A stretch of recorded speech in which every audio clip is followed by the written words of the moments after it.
천재 이승국입니다. 일단 영상이 더 이어지기 전에 제가 이전에 올렸던 앤트맨 관련된 정보 영상에서 틀렸던 부분을 바로잡고 넘어가도록 하겠습니다. 저번에 아마 지금쯤 이렇게 뜰 거예요. 제가 뜨게 만들어 놓을 거니까 요쯤에 뜰려나? 여기 올렸던 앤트맨에 관련된 앤트맨 얜 또 뭐하는 애야 뭐 이런 정보 영상 올렸던 거에서 정보가 몇 개 있지도 않았는데 두 개나 틀렸더라고요. 틀린 건 피드백이 왔습니다. 첫 번째, 김종민님께서 잡아주신 피드백인데요. 그 앤트맨은 마블 시네마틱 유니버스의 페이즈 2의 마지막 영화다. 그 페이즈라는 건 마블 히어로 영화들이 이렇게 쭉 나오잖아요. 그 큰 흐름을 얘기하는데 이렇게 큰 이야기 하나 끝, 페이즈 1, 페이즈 2 끝, 큰 흐름 끝 이렇게 나가는 건데 앤트맨이 제가 올렸던 사진은 저도 인터넷에서 잘못 제가 구한 건데 페이즈 3의 첫 번째 영화인 것처럼 거기에 정리가 돼 있어요. 그게 아니라 페이즈 2의 마지막 영화고 페이즈 3는 다른 영화로 시작된다라고 오피셜로 돼 있는 건데 제가 잘못 올렸습니다. 그 부분 바로 잡도록 하겠습니다. 두 번째, 강환성님께서 지적해주신 부분인데 제가 영상 서두에 히어로 영어 이름을 써서 그렇지 한글로 번역하면 다 이상하다. 그렇기 때문에 앤트맨, 개미인간 딱히 이상할 거 없다. 뭐 이렇게 했는데 거기 예를 든 것 중에 하나가 어벤져스 멤버인 스칼렛 요한슨, 블랙 위도우가 있었어요. 그걸 해석해서 검은 과부도 있는데 개미인간이 뭐 대수냐 이런 말을 했었는데 실제로 블랙 위도우는 단순히 검은 과부란 뜻이 아니라 독거미를 뜻한다고 합니다. 네이버에 쳐보시면 아시겠지만 암놈이 순놈을 잡아먹는 독거미의 종류라고 합니다. 그 독거미의 이름이 블랙 위도우예요. 물론 그 독거미의 블랙 위도우 뜻을 찾아가면 검은 과부겠지만 아무튼 스칼렛 요한슨이 연기하는 캐릭터의 이름의 유래는 검은 과부의 뜻이 있는 게 아니라 독거미에서 유래됐다. 그래서 코스튬도 잘 보면은 옷에 독거미 문양이나 이런 게 있다고 해요. 잘 찾아보세요. 저는 그걸 못 찾고 또 영어에 대한 무지로 인해 이런 실수를 저질렀으니까 다시 한번 또 바로 잡도록 하겠습니다. 독거미, 그러니까 막 고추 잠자리, 긴팔 원숭이, 개코 원숭이 뭐 이런 느낌이겠죠. 아무튼 스칼렛 요한슨의 캐릭터는 검은 과부가 아니라 블랙 위도우라는 이름을 가진 독거미라는 거 기억해 주세요. 원래는 여기까지만 하고 그냥 바로 바로 잡는 영상만 올리려고 했는데 생각보다 영상이 빨리 끝난 것 같아서 이렇게 올리면 그냥 제가 좀 찝찝한 것도 있고 보시는 분들도 좀 허하겠다라는 생각도 있고 앤트맨도 재밌게 봤고 또 무엇보다 또 머리를 자르기도 했고 또 머리를 자르기도 했고 또 머리를 자르기도 했기 때문에 간단하게 앤트맨 어떻게 봤는지 여러분과 또 수다 떠는 영상을 하나 이어서 만들어 보도록 하겠습니다. 마블 시네마틱 유니버스의 페이즈 2를 마무리하는 영화이자 어벤져스 3로 가기 위한 초석 그리고 무엇보다 다음 영화 캡틴 아메리카 3 시빌워로 가기 위한 예고편을 11워 너무 11워네요. 네, 11워. 또 영화 개봉하면 한동안 이런 농담들을 많이 하고 다니겠네요. 야, 영화 보러 갈래? 뭔 영화? 11워. 뭐? 11워 보러 가자고. 이런 가서 11워나 봐. 학생들 요즘 재밌는 영화가 개봉했다고 하죠. 11워라는 영화. 네. 우리는 전체 관람과 영상을 만들고 있기 때문에 이런 장난은 여기까지. Civil War로 통일하도록 하죠. 아무튼 캡틴 아메리카 3 Civil War로 가기 위한 초석도 잘 다지고 있는 앤트맨 리뷰 시작해 보도록 하겠습니다. 제가 스포일러 있는 리뷰 서두에 항상 말씀드리는 겁니다. 스포일러가 있는 리뷰예요. 영화를 보고 오신 분들과 제가 얘기를 하려고 만드는 영상이기 때문에 영화를 보지 않고 정보를 찾다 여기까지 오신 분들이 있다면 지금 바로 아까 여기 지금은 제가 한 번 썼기 때문에 지금은 두 번째는 못 올려요. 영상 초반부 가시면 여기 링크 뜨는 게 있거든요. 제가 올렸던 옌트맨 옌 또 뭐 하는 애야 이 영상을 보시는 게 차라리 도움이 될 것 같습니다. 지금부터 보시면은 스포일러가 아주 가득할 수가 있기 때문에 여러분의 책임입니다. 영상은 전에 올렸던 리뷰 영상과 비슷하게 장점, 단점, 그리고 제가 생각하기에는 이건 오게티 아니야 라고 생각됐던 의문점, 그리고 총평으로 구성해 보도록 하겠습니다. 일단 앤트맨 장점 1. 아기자기한 액션의 성공이었다.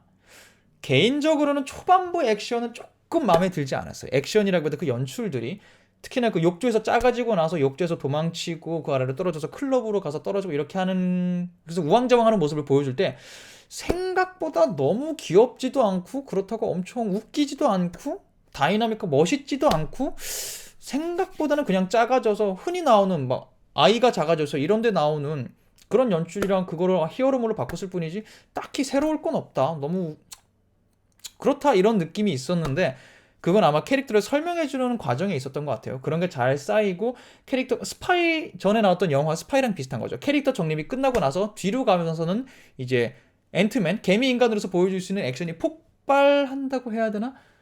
뭐 보여줄 수 있는 걸 다 보여주는 거죠. 개미 인간으로 할 수 있는 걸 다 보여주면서 아기자기한 액션을 잘 완성했다는 생각이 들어요. 가방 안에서 싸우면서 뭐 시리 음악이 막 발로 하고 이런 것들도 그렇고, 또 다들 많이 기억하시는 토머스 기차 위에서 싸우는 씬. 제 지인의 말을 빌리자면 한 번 보여줘도 되는데, 지들끼리는 정말 피 터지게 싸우는데 멀리서 보면 그냥 장난감 기차.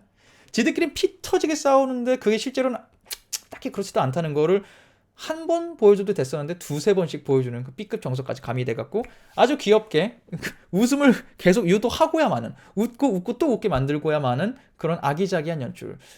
재미있었다. 장점 중에 하나였다. 앤트맨만이 보여줄 수 있는 액션이었다라는 생각 하나 있고요. 그리고 또 하나, 이걸 아기자기하다고 해야 되는지 모르겠는데 분명히 다른 영화에 있었을 거예요. 근데 저는 영화 전문인이 아니기 때문에 여기서 처음 봤어요. 우리 그 남생 형님, 남생 배우 마이클 페냐가 연기했던 루이스였던 것 같은데, 우리 남생 형님이 보여주는 그 인용구 연출들 있죠. 딴 사람이 얼굴만 나오고 말은 마이클 페냐, 루이스가 다 하고 그 연출들, 그 순간만큼은 정말 내가 영어를 원어민처럼 못해서 이걸 한글 자막으로 보고 있는 게 너무 안타깝다 싶을 정도로 재미난 장면이었어요. 자막만 보는데도 무슨 말인지 잘 알아듣기 힘들 정도로 빠른 말을 하는데 연출상으로는 정말 재밌는 장면들이 오가고 있더라고요. 그래서 이거 정말 자막 없이 보고 싶다. 그 장면들 너무 재밌었어요. 아기자기한 연출의 연장선에서 액션뿐만이 아니라 재미난 연출들 잘 해냈다. 남생 형님 돋보였다. 라는 생각을 했다는 거죠. 앤트맨의 장점 두 번째, 폴 로드의 체형을 잘 가려주었다. 저는 이 스캇 랭을 연기한 폴 러드라는 배우를 10여 년 전에 미국 드라마 프렌즈에서 처음 봤어요. 참고로 이 배우의 나이가 올해 46세입니다. 69년생. 우리 나이로 47세죠. 겁나 동안 대신에 동체를 가졌다고 해야 될까요? 어린 몸이라고 해야 될지 모르겠는데 체형이 예쁜 편은 아니에요. 전신 이렇게 보신 분들은 아시겠지만 저는 프렌즈 때 보고 나서 사실 이분 영화를 많이 보지 않았더라고요. 근데 프렌즈 때 봤던 게 너무 머릿속에 기억에 남아서 그냥 계속 쭉 응원하고 좋아하는 배우인데, 이렇게 얼마 전에 어디 나온 걸 또 봐도 그렇지만 체형이 엄청 예쁜 배우는 아니에요. 이렇게 봤을 때 히어로물을 찍을 만한, 키가 작은 걸 떠나서, 키가 작으니까 앤트맨 했겠지만 키가 작은 걸 떠나서 체형이 아주 아름다운 분은 아닌데, 이런 분을 캐스팅을 해서 스투를 잘 만들어준 건지 그게 티가 안 나게, 아니면 운동을 시킨 건지, 아니면 연출상의 장난을 아주 잘 친 건지 모르겠지만 이건 저 개인적으로 그냥 폴 로드 체형에 대해서 생각하고 있던 게 있었기 때문에 그런 것들이 전혀 티가 안 나게 빼어나게 연출을 해냈다. 폴 로드의 체형을 잘 가려냈다. 장점 중에 하나죠. 배우의 단점을 가려줬으니까. 제 생각은 그래요. 앤트맨의 장점 세 번째, 조연의 적극 활용. 다른 마블 영화들 보면 아이언맨, 헐크, 토르, 캡틴 아메리카 이렇게 다 보면 조연들이 있어요. 도와주는 조력자들이 있는데 첫 번째 영화에서는 그 조력자들이 한두 명이 기치금합니다. 뭐 3명, 4명, 토르 정도가 한 4명이 같이 싸우는 친구들이 있긴 한데, 얘네는 뭐 전쟁이 나거나 싸움할 때 쪽수 채워주는 정도일 뿐이지 실제로 팀워크를 발휘하거나 정말 조력자로서 역할을 하는 사람은 한두 명씩 밖에 없거든요. 아이언맨, 캡틴 아메리카 이런 것도 시리즈가 거듭되면서 단독 영화가 2편, 3편 나오면서 친구들이 더 늘어나는 거지, 첫 영화에는 조력자 한두 명밖에 없거든요. 근데 이번 영화에는 아까 말씀드렸던 남생 형님을 비롯해서 세월간이가 적극 출연하죠. 행크 핀 박사, 그리고 그 딸 호프 이상, 세월간이가 갖고 5명이 총 도와주는데, 세월간이가 단순히 웃기는 거에 그치지 않고 뒤에 가서는 K4 무비라고 하죠. 오션스 11, 우리 영화로는 도둑들, 혹은 미국 얼마 전에 개봉했던 미션 임파서블 느낌이 날 정도로 팀워크가 끈끈하게 발휘되는 그런 영화를 만들어냈다. 단순히 그냥 말장난하는 남생 한두 번 하고 들어가는 게 아니라 끝까지 남아서 자기 역할을 조력자로서 잘 해주는 영화를 만들어냈다. 그렇게 생각하면 장르적으로도 마블 영화인데 잠입 액션, 사실 아이언맨, 헐크, 토르, 캡틴 아메리카 다 뭐 잠입을 자기네끼리 한다 해도 결과적으로 아주 때려 부수잖아요. 거창하게 때려 부수잖아요.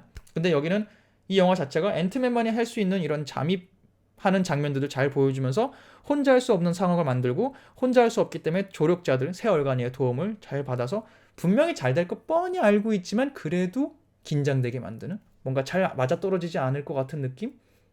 그런 걸 잘 연출해냈다. 그래서 조연들까지 팀워크를 훌륭하게 해내는 재미난 영화를 만들었다라는 생각을 했어요. 그리고 찾아오는 이 영화의 단점, 시공간을 무시한 연출? 이거는 시공간을 무시한 연출이라고 제목을 붙이긴 했는데 정확히 뭐라고 설명해야 될지 모르겠어요. 딱 이 장면이죠. 행크핀 박사랑 스컬 랭이랑 호프랑 화해하는 장면 있죠. 부녀지간에 화해하는 장면. 그거 볼 때 딱 보면은 분명히 동시간대 일어나는 일을 연출을 하고 있단 말이죠. 근데 딸 호프가 이런 표정을 눈물을 흘리면서 이런 표정을 하고 있었는데 행크핀 박사를 비췄다가 다시 비췄을 때 다른 느낌의 표정에 다른 앵글을 잡고 있어요. 이게 동시간대 벌어지는 걸 하려면 다른 앵글을 하도 다른 표정을 하더라도 그게 느껴져야 되는데 계속 뭔가 다른 장면 찍은 것처럼 마치 한 장면 찍고 밥 먹고 와서 똑같은 장면 다시 찍고 먹고 와서 간식 먹고 와서 또 똑같은 장면 다시 찍고 이런 느낌이 날 정도로 같이 얘기하는데 요렇게 그 다음 장면 요렇게 그 다음 요런 표정 그 다음 요런 표정 이렇게 동시간대 벌어지는 일을 왜 이렇게 다르게 느껴지게 만들었지? 또 하나 또 자동차에서 스칼랭이 호프를 설득하러 갔을 때 설득하고 데리고 나와서 집으로 들어가자마자 아빠가 옛날 얘기 해주는 그런 거였겠죠. 근데 중간에 멀리서 이렇게 집을 찍은 장면을 보여줘요. 다른 시간대 며칠 후 뭐 이런 걸 보여줄 때 그런 장면을 하는데 저는 그렇게 받아들였어요. 느껴지더라고요. 그래서 며칠 지난 것처럼 하는 걸 하는데 실제로 들어갔더니 차에서 바로 걸어 들어온 거였다. 왜 이렇게 굳이 안 보여줘도 되는 집 장면을 집어넣어갖고 시공간이 헷갈리게 몰입에 감정적으로 몰입하기 힘들게 만들지? 몰입하신 분들께 죄송해요. 저는 약간 느낌이 이상했어요. 왜 이렇게 동시간대 벌어지는 일들을 그렇지 않은 것처럼 연출을 하지? 아, 그리고 이 장면도 있었죠. 마지막에 스콜랭이 분자보다 작아져서 4차원 공간으로 들어갔을 때 분명히 들어갈 때 딸 캐시가 그 형사 새아빠한테 이렇게 안겨 있어요. 그리고 4차원에 들어갔다 나오는 건 현실상으로는 금방 나온 거겠죠. 나왔는데 딸은 침대에 이렇게 울고 있고 그 형사 아빠는 그 옆에 이렇게 쿠션 같은 거에 이상한 자세로 무릎 꿇고 이렇게 앉아 있어요. 시간이 뭐 얼마나 흘렀다고? 몇 초 만에? 왜냐면 현실적으로 그 영화에서 다른 것도 그렇게 다뤘고 노란색 그 옐로우 자켓이 없어지고 폭발음이 들린 후에 곧 형사들이 들이닥치는 것처럼 연출을 했단 말이죠. 그 사이에 이제 사천 금방 갔다 왔다가 앤트맨 짜가지고 이렇게 한 거였는데 형사들이 올라올 때까지 올라오는 순간에는 또 안고 있고 그 후의 얘긴데 그 전에 옐로우 자켓이 없었을 때도 안고 있었고 근데 잠깐 4차원색에 갔다 왔을 때는 딸이 침대에 있고 아빠가 정말 뭐지 이건 싶은 자세로 이렇게 쿠션을 이러고 있다? 왜 이걸 동시간대 자꾸 벌어지는 일을 따로따로 촬영한 게 티가 나게 편집을 했지? 라는 느낌이 좀 들긴 했어요. 역시 저는 말이죠. 앤트맨의 단점 두 번째, 정서를 너무 쉽게 체인지하는 영화. 물론 히어로 영화고 블록버스터물이기 때문에 뭐 드라마가 진지한 영화들이 아니라는 걸 알기 때문에 다 용납할 수 있어요. 그럼에도 불구하고 그냥 아쉽다. 이것까지 잘 다뤘으면 조금 더 재밌지 않았을까라는 부분은 뭐였냐면 이 똑같이 행크핀 박사랑 호프의 부녀 화해 장면인데 어머니 죽었을 때 얘기를 해줘갖고 다 오해가 풀렸어요. 아, 누구를 들어쳤어요. 근데 그거랑 별개로 자기를 어머니가 죽은 다음에 2주 동안 자기 앞에 안 나타나는 아빠래요. 그리고 아빠 나타나자마자 자기 기숙학교에 보냈대요. 이 부분에 대한 감정이 막 이렇게 훅 누그러들어? 질 수 있을까요? 그리고 그거에 대한 아빠의 변명이 이거예요. 너를 잃고 싶지 않아서 그랬어. 아니 그게 어떻게 정서적으로 미국은 가능한가? 내가 그런 삶을 안 살아봐서 모르는 건가? 너무 이렇게 훅 지나가는 느낌. 아니 딸을 잃지 않고 싶지 않았으면 잃지 않았어야죠. 2주 동안 안 나타나고 기숙학교로 보내고 하는 게 딸을 잃지 않은 방편이었다? 왜냐면 뭐 아내를 살릴 방법을 찾기 위해서 뭐 그런 거였나? 뭐 다 이해는 할 수 있지만 그래도 조금만 한두 개 대사라도 더 넣어줘갖고 그 부분에 둘이 해소하는 장면을 조금만 더 자연스럽게 혹은 누가 봐도 알아들을 수 있게 조금 더 몰입할 수 있게 해줬으면 좋았겠다라는 생각을 저는 했어요. 왜냐면 저는 약간 그때 몰입이 좀 깨졌거든요. 뭐지? 이 오글거리지만 자연스럽지 않은 대사들은 뭐지? 그래서 폴 로드가 awesome 했을 때 너무 고마웠어요. 그래 빨리 이 분위기를 깨줘 이런 느낌. 제 생각은 그랬던 겁니다. 그 부분을 너무 감명 깊게 보신 분들이 계셨다면 사과드릴게요. 제가 그런 거니까. 앤트맨의 의문점, 저는 오게티라고 생각하는 의문점. 역시 이것도 역시 앤트맨이라는 영화 자체가 20계열의 입장에서 저는 문과생이지만 과학적인 입장에서 보면 말도 안 되는 영화겠죠. 그렇기 때문에 이거를 다루는 게 참 웃기기도 하지만 그럼에도 불구하고 과학 이거를 무시한 어떤 세계관을 만들었으면 그 세계관 안에서 통일된 법칙들이 있어야 된다고 저는 생각하거든요. 그게 또 잘 만든 세계관이라고 생각하는데 되게 거슬렸던 게 그거죠. 작아지면 인간의 힘을 그대로 유지합니다. 가벼워질 수는 있어요. 그렇기 때문에 뭐 장난감을 맞고 날아가고 이건 이해할 수 있어요. 근데 작아져서 인간의 힘을 그대로 유지한단 말이죠. 근데 마지막 토마스 기차 위에서 싸울 때 기차를 들어 올릴 때 우리가 장난감 기차 들어 올리듯이 아무렇지 않게 던져야죠. 근데 이상하게 애써 그런 연출들 1, 2초밖에 없지만 기차를 들어올 때 끙차 이렇게 올리는 연출들 집어넣어요. 하나 걸렸던 거. 그리고 두 번째 걸렸던 거는 지나가다가 나무 토막이 있어요. 기차가 나무 터널 지나가는데 옐로우 자켓이 앤트맨의 그 개미들을 집어서 나무 토막에 딱 이렇게 해서 짜부시켜 죽이는 장면이 있어요. 나무 토막이 있다 칩시다. 우리가 흔히 생각하는 기차에 있는 나무 토막. 거기에 개미를 우리가 갖다 짜부시키려면 안 되거든요. 왜냐면 나무 토막이 너무 생각보다 가볍기 때문에. 근데 영화에서 집어서 던질 정도로 가벼운데 개미들을 인간의 힘으로 빡 짜부시키면 있는 힘껏 하는 것처럼 연출되는데 개미가 짜부된다. 흔적이 남을 정도로 나무토막에 흔적이 남아있거든요. 흔적이 남아있을 정도로 짜부가 된다. 약간 자기네가 연출을 할 때 이렇게 하고 싶을 때는 가볍게 만들고 이렇게 하고 싶을 때는 물리법칙 따르고 왔다 갔다 하는 세계관 안에서 과학의 논리가 자기네가 만든 과학의 논리가 왔다 갔다 하는 것 같아서 저는 조금 걸렸어요. 여러분은 어떠셨는지 모르겠습니다. 역시 저는 그랬다고요.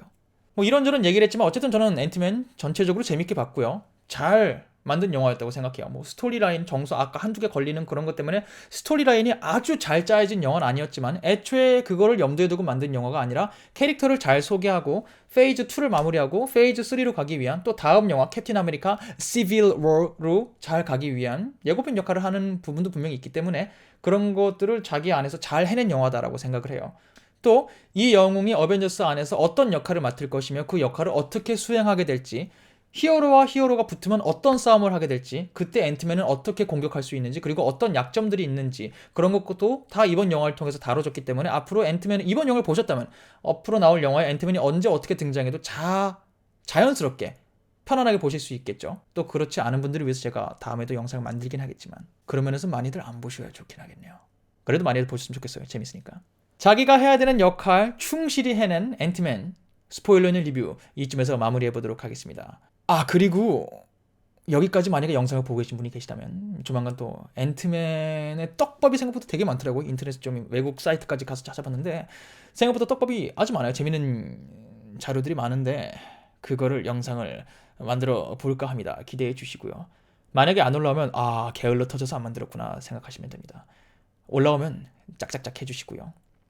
만약에 올라오면 또 여기 링크를 걸도록 하겠습니다. 지금은 안 걸려 있겠죠. 만들어지면 올리도록 하겠습니다. 이렇게 띡을 클릭해서 갈 수 있도록 기다려주세요. 좋은 하루 보내시고요. 아직 영화 안 보셨는데 이거를 의미 없이 끝까지 보신 분이 계신다. 영화 보도록 하세요. 그럼 다음에 뵙도록 하죠. 저는 김동건님께서 피드백을 주신 김동건님의 마음에 임팩트 있게 남은 인사로 영상을 마무리해 보도록 하겠습니다. 더 느끼하게 마무리해달라고 하셨거든요. 그럼 인사드릴게요. 바이바이.